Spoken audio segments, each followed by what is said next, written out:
Haleluya Bapak Ibu sekalian. Senang sekali bisa menjumpai Bapak Ibu sekalian di tempat di mana saudara berada. Dan ada satu kalimat yang sering saya dengar kalau saya datang khotbah dan saya mendengar pemimpin pujian mengatakan sesuatu. Kalimat ini adalah kalimat yang menjadi kalimat slogan yang menarik. Saya pakai kata slogan karena di hampir semua gereja yang saya ketemukan kalimat ini selalu ada. Kalimat yang memotivasi kita. Orang yang datang beribadah. Kita adalah umat pemenang. Waduh. Kita hidup berkemenangan. Wah, kan begitu ya Bapak Ibu sekalian. Cuma pertanyaannya kita adalah, bisakah di dalam hidup kita sebagai orang Kristen kita selalu berkemenangan? Nah, ini kan pertanyaan Bapak Ibu sekalian. Saudara lihat ya itu kalah dia. Tetapi saudara dengar, kita adalah umat pemenang.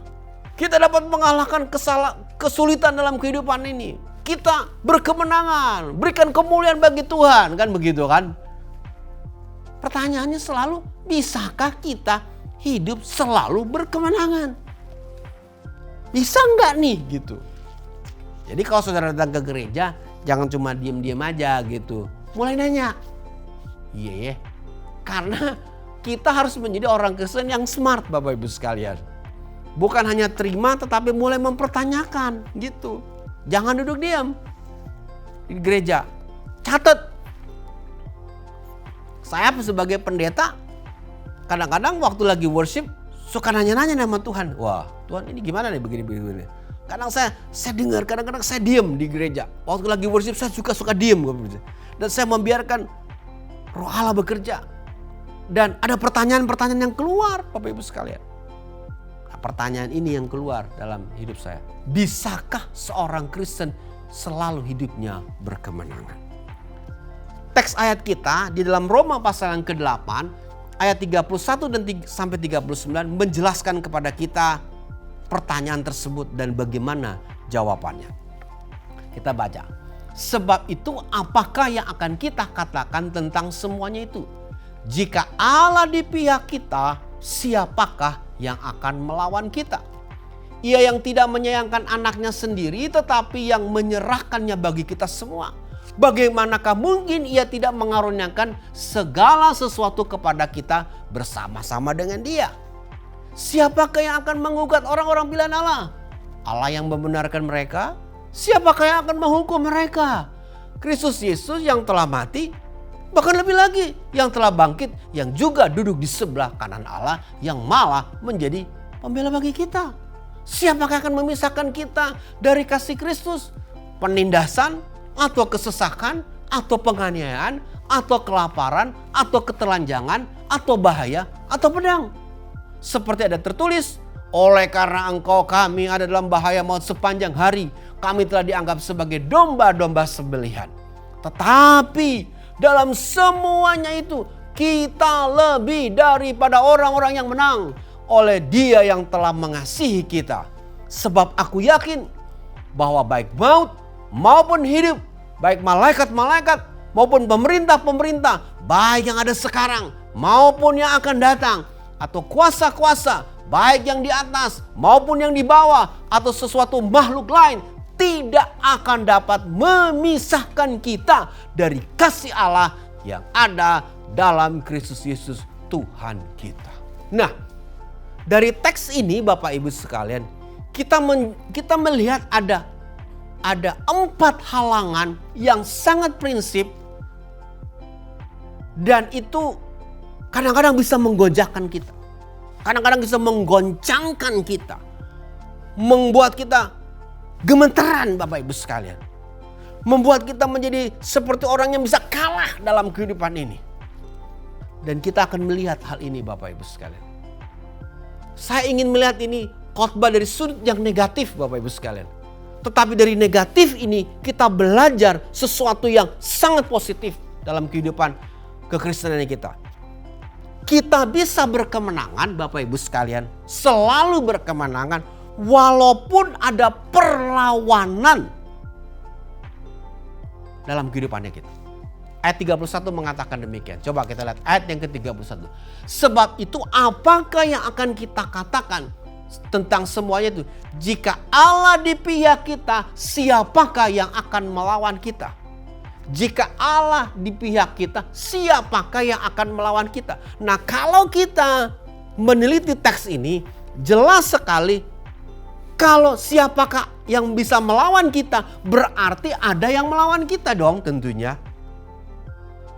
Artinya kita bisa berkemenangan setiap saat walaupun kita akan menghadapi perlawanan. Apa sih yang kita hadapi setiap hari dalam kehidupannya kita? Oh, banyak sekali perlawanan kepada keyakinannya kita. Bukan hanya perlawanan dalam keyakinan kita, perlawanan mungkin dari dalam kehidupannya kita. Dari dalam ini ada perlawanan, ada gesekan-gesekan terjadi di dalam kehidupannya kita. Pikiran kita berlawanan. Pikiran yang baik, pikiran Allah dan pikiran dunia ini. Kita masih punya perlawanan kedagingannya kita. Antara hawa nafsunya kita dan keinginan Allah yang terjadi. Ada perlawanan. Dan kita bisa menang. Teks tadi mengatakan kita lebih daripada pemenang. Yes, perlawanan akan kita hadapi. Yes, perlawanan itu akan ada dalam kehidupannya kita. Saya adalah orang yang suka membaca, Bapak Ibu sekalian. Saya punya ribuan buku.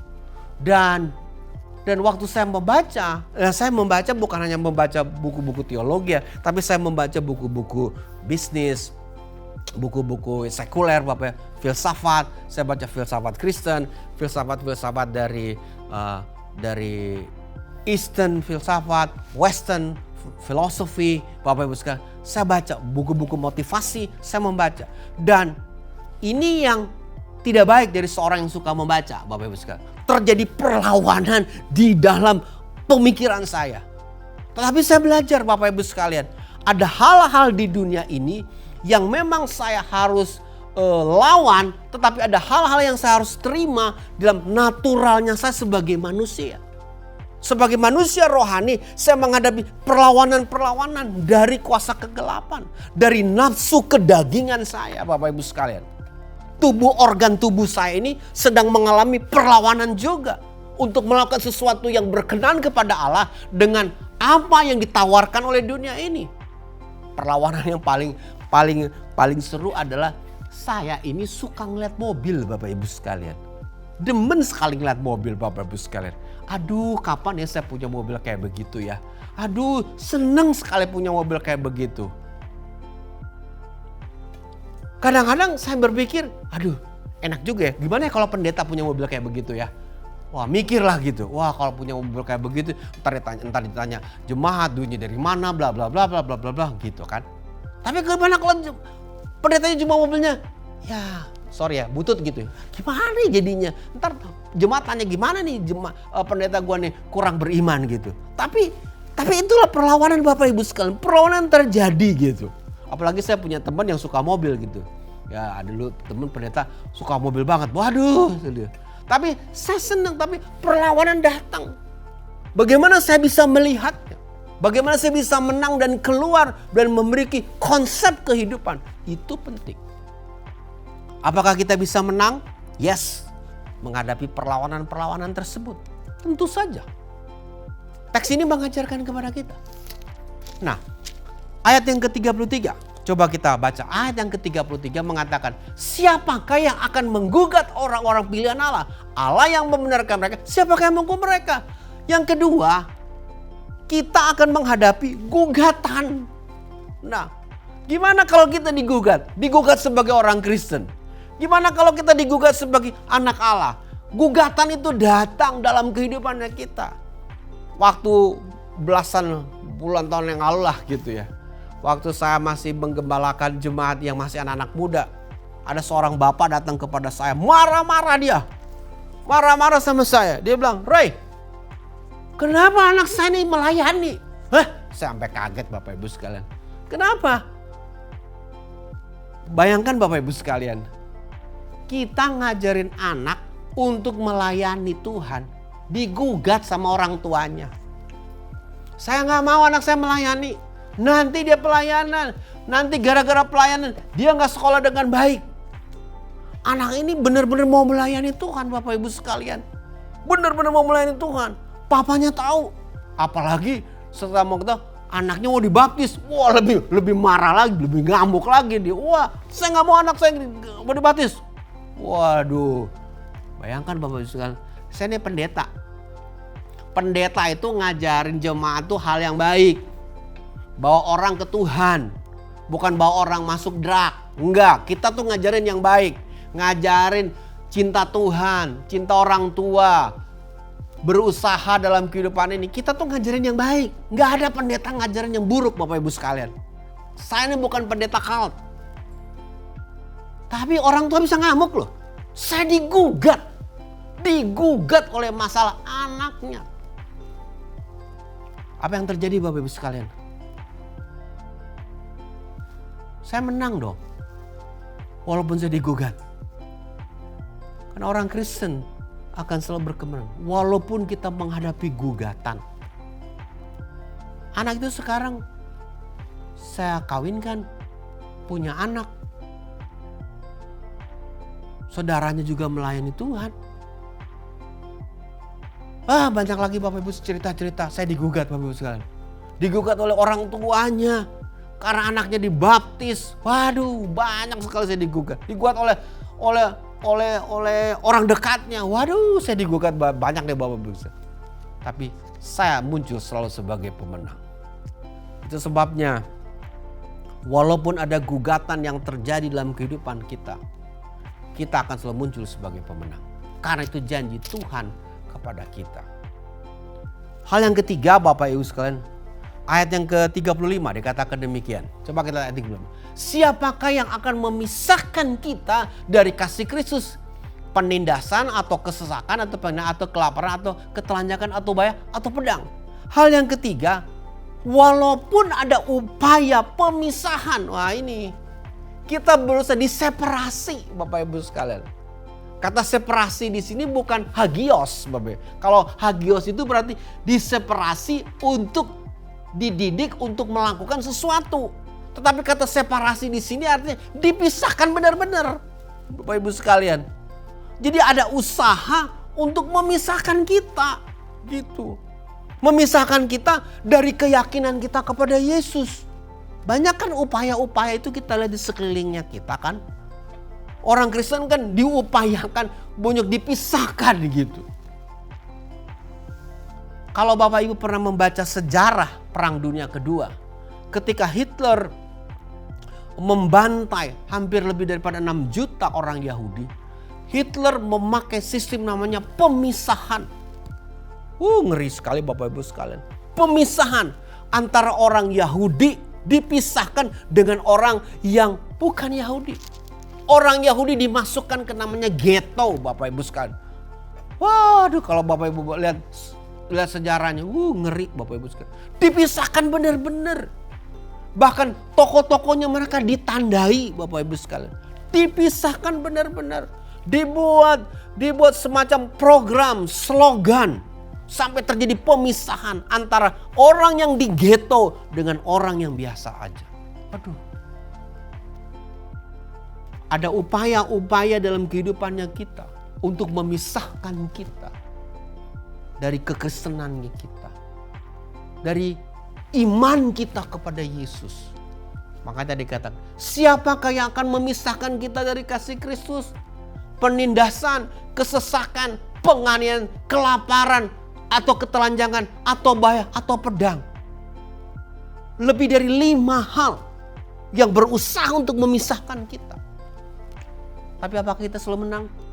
Yes, kita akan menang. Tidak ada yang bisa memisahkan kita. Karena Alkitab menjanjikan kepada kita. Kita ini attach dengan Yesus. Gereja itu kepalanya Yesus. Jadi kita tuh udah masuk dalam sebuah tubuh Kristus. Kepalanya Yesus. Gak mungkin kepalanya bisa dipotong Bapak Ibu sekalian. Gak mungkin kita bisa terpisahkan daripada Kristus Yesus. Makanya Bapak Ibu sekalian, walaupun ada upaya pemisahan, kita akan selalu menang. Lihat 3 hal ya. Perlawanan, gugatan, pemisahan. Dan yang terakhir ayat 38 sampai 39 mengatakan demikian. Sebab aku yakin bahwa baik maut maupun hidup, baik malaikat-malaikat maupun pemerintah-pemerintah, baik yang ada sekarang maupun yang akan datang, atau kuasa-kuasa, baik yang di atas maupun yang di bawah, ataupun segala makhluk lain. Yang keempat, ada usaha, ada unsur alam roh yang berusaha untuk menumbangkan kita. Kuasa-kuasa kegelapan berusaha menumbangkan kita, berusaha menghancurkan kita. Tadi di-list oleh Paulus dalam suratnya kepada jemaat di Roma ini. Kuasa-kuasa baik yang di atas maupun yang di bawah, atau makhluk lain. Wow. Atau pemerintah-pemerintah katanya. Dia berbicara tentang unsur-unsur alam roh yang bekerja. Apakah kita bisa menang? Alam roh ini berusaha untuk menumbangkan kita, Bapak Ibu sekalian. Saudara jangan main-main ya. Jadi orang Kristen itu ada peperangan rohani. Dan peperangan rohani itu makanya kata Alkitab, peperangan kita bukan melawan darah dan daging, tapi melawan penguasa di udara. Pemerintah-pemerintah yang jahat. Tanpa saudara sadari, kuasa kegelapan hendak berusaha menumbangkan saudara dengan mengirimkan banyak hal kepada kehidupan itu. Itulah sebabnya kita itu jadi orang Kristen ya. Itu harus punya kepekaan rohani, Bapak Ibu sekalian. Bagaimana kita dapat peka dalam rohaninya kita? Belajar, doa, berdoa dengan bahasa yang saudara tahu. Kalau saudara bisa bahasa roh, berdoa dengan bahasa roh, Bapak Ibu sekalian. Berdoa merenungkan firman Allah. Supaya saudara itu bisa rohani, roh saudara itu bisa terbuka, ngelihat. Memang ada banyak hal dalam kehidupannya kita yang alam roh tidak ikutan. Tetapi ada juga hal-hal yang kita nggak tahu, Bapak Ibu sekalian. Dan itulah memerlukan kepekaan rohani kita. Kuasa alam roh, kuasa roh jahat berusaha untuk menumbangkan kita. Tetapi kita akan terus bisa menang. Walaupun kita menghadapi 4 hal di atas tadi. Perlawanan, gugatan, pemisahan, dan kuasa-kuasa yang gak kelihatan. Yang berusaha untuk menjatuhkan kehidupan kita. Kita bisa terus. Why? Kenapa? Alasannya karena pasal yang ke-8 ini menarik Bapak Ibu sekalian. Karena pasal yang ke-8 ini sebenarnya berbicara tentang roh Allah yang ada dalam kehidupannya kita. Nanti saya akan jelaskan dalam seri-seri khotbah yang berikutnya. Tetapi paling tidak, kenapa kita bisa berkelanjutan dalam kehidupan berkemenangan? Karena roh Allah ada dalam kita. Alasan yang pertama, karena roh Allah dalam kehidupan kita, maka kita menjadi manusia baru. Pasal yang ke-8 menjelaskan bahwa di dalam demikianlah sekarang ayat yang pertama, tidak ada penghukuman bagi mereka yang ada dalam Kristus Yesus. Roh yang memberi hidup ayat 2 telah memerdekakan kamu dalam Kristus dari hukum dosa dan hukum maut. Berarti roh Allah itu menciptakan kita menjadi pribadi yang baru. Kita baru. Waktu kita menjadi manusia baru, Bapak Ibu sekalian, kita terbuka. Relasi kita terbuka dengan Bapa. Itulah sebabnya orang-orang rohani ini, orang Kristen rohani ini adalah orang-orang yang bisa hidupnya berkemenangan. Kita gak bisa hidup berkemenangan dengan kedagingannya kita, Bapak Ibu sekalian. Dagingnya kita ini punya limit, punya keterbatasan. Tetapi kalau kita hidup dengan roh Allah, pimpinan roh Allah dalam kehidupannya kita, yang sebenarnya sudah menjadikan kita baru, dan kita punya relasi dengan Bapa itu, maka kehidupan kita harusnya dituntun oleh Roh Allah. Pasal yang ke-8 mengatakan demikian.